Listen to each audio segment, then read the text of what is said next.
নমস্কার। ভারত পাকিস্তানের যে জায়গা এখন দাঁড়িয়ে আছে, একদম মুখোমুখি সংঘর্ষের জায়গায় দাঁড়িয়ে আছে।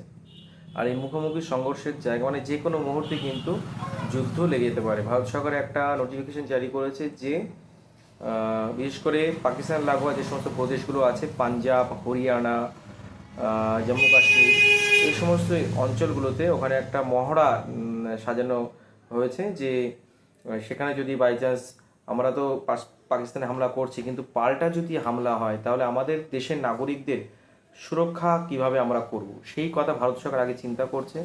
যে আমরা প্রত্যাঘাত করছি, কিন্তু পাল্টা প্রত্যাঘাত যখন হবে আমাদের দেশের নাগরিকরা কিভাবে তারা সুরক্ষিত থাকবে।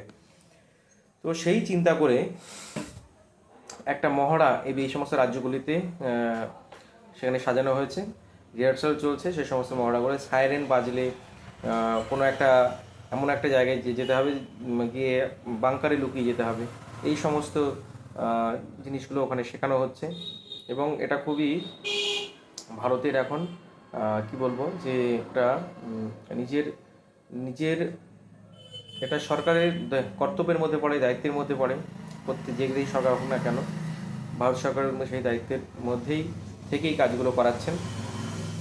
আর মোটামুটি যা বুঝতে পারছি যে একদম প্রস্তুতির চরম পর্যায়ে চলে গেছে। ভারত যে কোনো মুহূর্তে পাকিস্তানে কিন্তু মনে হচ্ছে যেটা একটা হয়তো হামলা হলেও হয়ে যেতে পারে। সিন্ধুর যে নদের জল চুক্তি সেটা ভারত বাতিল করেছে। এমনও হতে পারে যে তার প্রত্যাঘাত স্বরূপ পাকিস্তানই প্রথম হামলা করে বসলো। কিন্তু সেটা যদি না হয়, এমনও সেটাও হতে পারে, যার জন্য হয়তো ভারত কোনো এরকম আভাস পেয়েছে, তার জন্য তার নাগরিকদের আগে সুরক্ষিত করার জন্য, প্রত্যাঘাতের যদি সুরক্ষিত থাকার তার জন্য এই মহড়াগুলো সাজানো হচ্ছে। যে সমস্ত এনসিসির ছাত্রছাত্রীরা আছে তাদেরকেও এই মহড়াতে অংশগ্রহণ নিতে বলা হয়েছে এবং সাধারণ জনতাকে এই মহড়াতে অংশগ্রহণ নিতে বলা হয়েছে। এবং কারণ এটা একটা দায়িত্ব, আমাদের দেশের বিপদের সময় প্রত্যেকটা নাগরিক কিন্তু যুদ্ধে ঝাঁপিয়ে পড়বেন, এরকমই কিন্তু একটা দায়িত্ব। আমরা বহিঃশত্রু থেকে আমরা তো মোকাবিলা করব, তার জন্য আমাদের সেনাবাহিনী আছে, আমরা দেশের মানুষ আছে। কিন্তু আমাদের দেশে যে সমস্ত উই পোকাগুলো আছে, যারা কিন্তু দেশের পোষে খাচ্ছে অথচ দেশকে ফুটো করছে, সেই সমস্ত উই পোকার সঙ্গেও কিন্তু সরকারকে লড়তে হবে এবং কড়া কিছু আইন কিন্তু প্রণয়ন করতে হবে। না হলে কিন্তু দেশের এই গাদ্দারগুলোকে চিহ্নিত করা যাবে না। কারণ আমি অনেক জায়গায় ভিডিওতে দেখছি যেখানে পাকিস্তানের পতাকা রাস্তায় ফেলে রাখা হয়েছে, যাতে মানে আমরা আমাদের দেশের নাগরিকরা পাকিস্তানের প্রতিবাদ করছি তার জন্য কিন্তু জায়গায় ফেলে গেছে। কিন্তু সেখানে কিছু পাকিস্তান প্রেমী মুসলিম সম্প্রদায়ের মানুষ সেই পতাকাকে তুলছে, সেই পতাকা নিয়ে লাস্টে মারামারি পর্যন্ত করতে আসছে, বলছে এটা আমাদের ধর্মের পতাকা। এইটুকু সাধারণ সেন্স নেই যে এটা পাকিস্তানের পতাকা, সেটা ধর্মের সঙ্গে কোনোভাবে সম্পর্কিত নয়। এই কথাগুলো আমি জানি না বুঝবে কবে। তাই আমি এটাই মনে করি ভারত সরকারকে, যে আমরা দেশের শত্রুর সঙ্গে যেমন লড়ছি, দেশের অভ্যন্তরেও যে শত্রুগুলো রয়েছে তাদেরকে চিহ্নিত করে করে তাদেরকে লড়তে হবে, তাদেরকে জেলে ঢোকাতে হবে।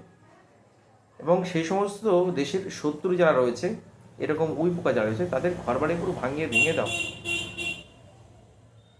কারণ এরা জিস থালি মে খাতে ইসলামে ছেদ করতে, আর এরা সুচয় ঢোকে আর ফাল হয়ে বেরোয়। আমরা সর্বত্র তাই দেখেছি, সর্বত্র। সেই জন্যই এটাই বিষয়। আমরা তো ভারত বহিঃশত্রুর সঙ্গে আমরা মোকাবিলা করার জন্য অনেক কিছু রয়েছে, কিন্তু অভ্যন্তরীণ যে সমস্ত শত্রু আছে তাদের দিকে সরকারের এখন নজর ঘোরানো উচিত। আমি কিছুদিন আগে একটা পোস্ট দেখছিলাম, এই যে পহেলগামে যে একটা হত্যাকাণ্ড হয়ে গেল, 26 জন হিন্দু জিজ্ঞাসা করে করে মারা হয়েছে। তো এই ঘটনা ফেসবুকে সবাই পোস্ট করেছেন, কিন্তু আমি আমি যে জিনিসটা ফলো করি, যে সবাই এই যখন ফেসবুক স্ক্রল করছে ওখানে হা হা রিয়াক্ট দিয়েছে কারা, এরা কিন্তু দেশের শত্রু। ওই হা হা যারা রিয়াক্ট দিচ্ছে তারা কিন্তু তাদেরকে খুঁজে খুঁজে বার করতে হবে, বার করে তাদেরকে জেরা করুক, ভারত ইনভেস্টিগেশন করুক যে তুই হা হা রিয়াক্টটা কেন করলি। মানে মানুষকে যে মারা হয়েছে ধর্ম জিজ্ঞাসা করে তাদের তোর কি খুব খুশি হয়েছিস? তাহলে এটা তোর নিশ্চয়ই তাহলে জেহাদি মানসিকতার পরিচয়ক। এগুলো হচ্ছে এই সমস্ত মানুষগুলোকে খুঁজে খুঁজে বার করুক ভারত সরকার এবং তাদের বিরুদ্ধে ব্যবস্থা নিক। যদি ব্যবস্থা নেয় প্রথমেই গোড়াতেই ধরে রাখতে হবে, তাহলে এই কিন্তু ব্যাধি কিন্তু বাড়ছে বাড়ছে। মানে এরা যেভাবে কিন্তু এরা আমাদের সমাজে চারিদিকে এরা ব্যাধিস্বরূপ হয়ে দাঁড়িয়েছে, যে দেশ মানে জিস থালি মে খা রে হ্যায় উসি থালি মে ছেদ কাটায়। তাই এদেরকে আগে সাইজ করতে হবে সরকারকে। দেখা যাক কতদূর কী করে আমাদের সরকার, আমরাও সেটা দেখার অপেক্ষায় রইলাম।